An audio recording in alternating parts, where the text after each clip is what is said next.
The BMW 3 Series is kind of unashamedly the benchmark of the premium mid-size sedan segment, at least until we get it up against the W206 C-Class. But here on Chasing Cars, we've never actually done a proper video review of the base model 320i. And if the 3 Series is going to carry that accolade forward of being the best in class, then that means the 320i has to be pretty good. So in today's video, we're going to be finding out whether this is worth considering in your next purchase.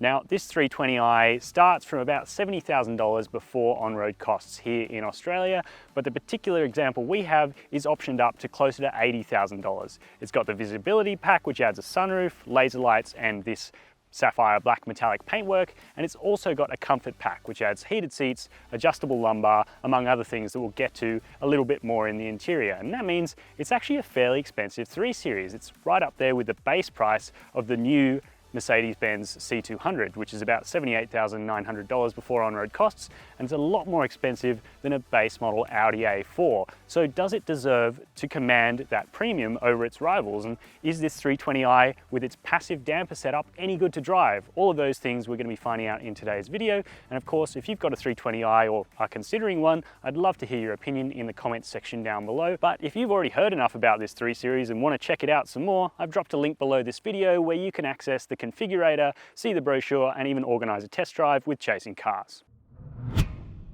So the G23 Series has been around for a while now, but I happen to think it's still one of the best looking in the segment. Personally, I like it more than the W206 C-Class. Only the Alfa Giulia takes the biscuit for me over this car, but still the proportions are just right. And even in this black sapphire metallic paintwork that I personally wouldn't choose, I think it does a good job. You get 18-inch alloy wheels and an M Sport kit as standard, though as a non-cost option you can choose to go for the luxury line of this 320i. Around the rear, it's a 3 Series, it's the sedan. As I mentioned at the top, you can get a touring if you've got to put something like a Labrador in the back, or you need to carry a bit more gear. Obviously it's more practical, but this sedan is what most of the buyers opt for here in Australia. And opening this power operated tailgate, which is part of that comfort pack I mentioned earlier, you get a 480 litre boot, which is a really decent size, but there's not that much smartness going on back here. There are two little cubbies off to the side with netting, but there's no cargo net, and there's nothing underneath the boot floor, just a battery, no spare tyre, which is common for BMWs, but it is a bit unfortunate in a country like Australia. So you can let me know if that affects your purchase down below.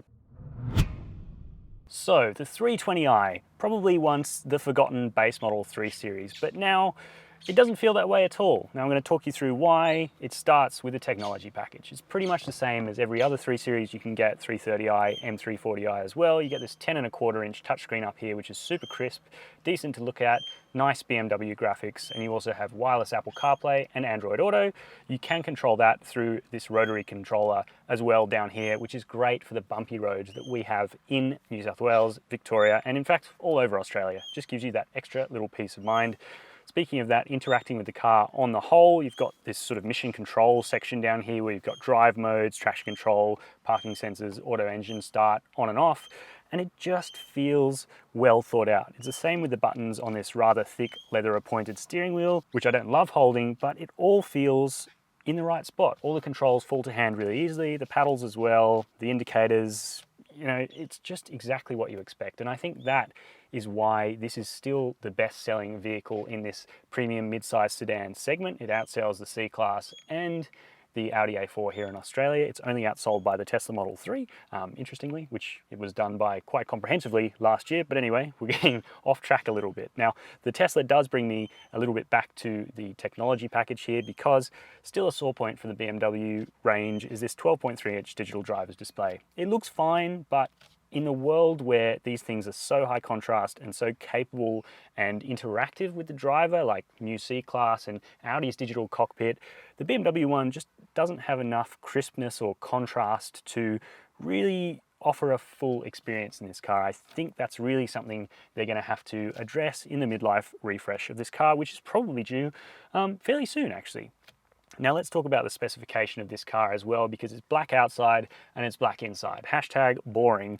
Now you can go for some different leather colors as a no-cost option with this Vinaska leather. You can get a really nice terracotta sort of brown color. You can also get oyster, and I believe you can get red as well. So you can snazz this car up a fair bit, but this feels kind of like, you know, like a salesman's mid-spec luxury car, and it does a good job of that. The black's obviously super easy to clean. You've got this sort of tetrahedral aluminium pattern here as well, which is a little bit trippy to look at, but looks fine. Again, as you know, Tom, I'm sure, would go for the wood trims, which are a no-cost option. You can get oak wood veneer and ash, I think. So yeah, you could probably do that if you want to give the interior a subtle lift. But what this car does have is ambient lighting, and it's set to orange, which is the only color for ambient lighting, in my opinion. So you can leave your comments on that down below, whether you think that's correct or not. But it's just so old school BMW, and it just has that real sense of me feeling at home in here from being in BMW products for a long time. It just sort of all makes sense. Finally, we're going to come to the seats, and these seats are actually really nice. They definitely don't feel like a base model car's seats. Now, some of that has to do with the options package. So the comfort package gives adjustable lumbar for driver and passenger, which is nice, but from standard, they are electrically adjustable with 2-position memory, and they have inflatable bolsters to help hold you in on a twisty road, which I think is really great. The driving position is also total, absolute 3 Series, down in a nutshell. It feels so right, long and low with the steering wheel right in front of me, and I've even got my little slidey under thigh supports to give me a little bit of extra comfort, which when you're 6'2" really does help out. So I think on the whole then, I've answered the question on whether this 3 Series feels like a forgotten base model, because it doesn't. It still feels like it has a really good spot in the range, at least from inside the cabin. The back of the BMW 3 Series has never really been the place you want to be. Now this G20 grew a fair bit replacing the F30, but it's still not the greatest place to be. Like, I've got a decent amount of knee room, but my toes are pretty tight under my driving position, and although my headroom is sort of just enough, the real problem with the 3 Series is that because you've got this big transmission tunnel and really high center seat, it kind of is only a 4-seater. You can fit someone in here in the middle for shorter journeys if they're not too tall, but for any long haul stuff, you're going to want to cap it at 4 people, which is a bit weird given, you know, you can get the 4 Series Grand Coupe and you get the swoopy coupe lines outside, but as you saw when I tested that car a couple of weeks ago, you don't really sacrifice any rear space. So yeah, I'd probably go for the 4 Series Grand Coupe, but you can let me know down below what you reckon. At least the rest of the stuff back here is really nice. You've got still soft touch materials back here. You've got a nice solid feeling door card with a little bottle holder there. Flip down armrest. You've got 2 cup holders in the middle there. Nice and easy to put away, maybe, if I can do it. And then adjustable air vents, and they've got their own climate setting back here, and also 2 USB-C ports. So in terms of technology and equipment back here, it's really good. Also the seat for the outer seats are really comfortable, nicely inclined backrest and supportive squab. It's just that, yeah, not the greatest spot for 5 people, but if you've only got 4, no problems. The ADR combined fuel consumption figure for the 320i is a pretty efficient 6.3 litres per 100 kilometres. Servicing is due on a conditions-based model, and the 3 Series will prompt you when it's time to go to the dealer for some maintenance. Now, a 5-year service plan is going to cost you $1,750 for the basic, and you can pay a little bit more to get cover for the brake rotors, pads, and the windscreen wipers. Over the last 12 months, the medium budget direct customer paid $1,386 to comprehensively insure their BMW 3 Series. Now, your premium may vary based on things that insurers take into account, such as where you live, your driving history, and whether or not you garage the car. And finally, the warranty. The BMW 3 Series is covered by a 3-year unlimited guarantee here in Australia, which is 2 years behind the new industry standard of 5 years unlimited kilometres that Mercedes, Audi, and Jaguar have all moved to recently. So we'd love to see BMW step up to the plate there. So the base model BMW 3 Series. Before, a 320i might have been fitted with something lovely like a straight 6, a 2 litre or a 2.2 litre example. But since the F30, it's been a 2 litre turbocharged engine. And, you know, is that a bad thing? I don't think so. This B48 that gets a lot of use in BMW products is again here fantastic. No issues with it. It's got a really decent power band, although it In this trim level with 135 kilowatts of power and 300 newton meters of torque, it doesn't have anywhere particularly in the rev range where it feels stronger, and right up the top it does run out of puff a little bit compared to the more powerful tunes, because of course this is the same basic engine that is found in a 330i, which makes 190 kilowatts of power and has a lot more grunt. But do you need that power to bring this car alive? Not really, because it's just got a really nice chassis. I should also mention how smooth and silky this ZF 8-speed gearbox is. I don't know what BMW do, but they blow everyone out of the water when it comes to tuning of this gearbox. Like, even companies like Jaguar that use the same basic gearbox can't seem to make it as silky and delightful as BMW do in here. And yet, when you're in manual mode, shifting with the paddles, it's super responsive and pretty quick, like sharp on those shifts. Sometimes it delivers a nice wallop as you shift into the next gear and you go, oh, nice. Am I in a sporty vehicle? No, it's just a base model 3 Series. Now, of course, it does have an M Sport kit and it does have pretty sporty tires on it. So these Michelin Pilot Sport 4s are a really lovely bit of rubber.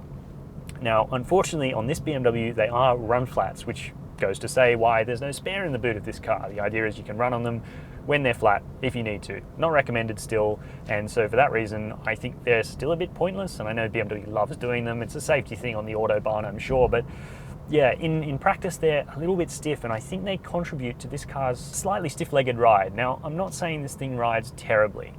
Honestly, it's still one of the best in class, but there's some areas where it just seems to pick up these little notchy bumps that you didn't necessarily see on the road, and compared to some of the other BMWs, including the 330i and even the 420i, it just feels a bit more stiff-legged, a little bit more brittle when it hits a bump, and I'm not sure why that is. Now, the 330i I know has adaptive dampers, but I just think BMW may have skimped a little bit on the damper package for this car, the spring and damper package, and almost for the reason to make you buy a 330i would be the cynical thing to say. I don't know. Do you need to buy the 330i though? I don't think so, not for the adaptive dampers necessarily, but it does, yeah, you do get a lot of extra silkiness with that car, and I think on balance I'd rather spend the money on the adaptive dampers and the extra money on the 330i rather than speccing this car up with the sunroof, with the metallic paint and the laser lights, because for me that's going to be more bang for my buck. But of course everyone's a little bit different. But thankfully what the adaptive dampers don't mean is that this car is no good in the corners, because oh my goodness, the BMW 3 Series is still, I think, the class benchmark. It is such a great car to drive on a twisty road. It may look unassuming in this black paintwork with the 18-inch alloy wheels.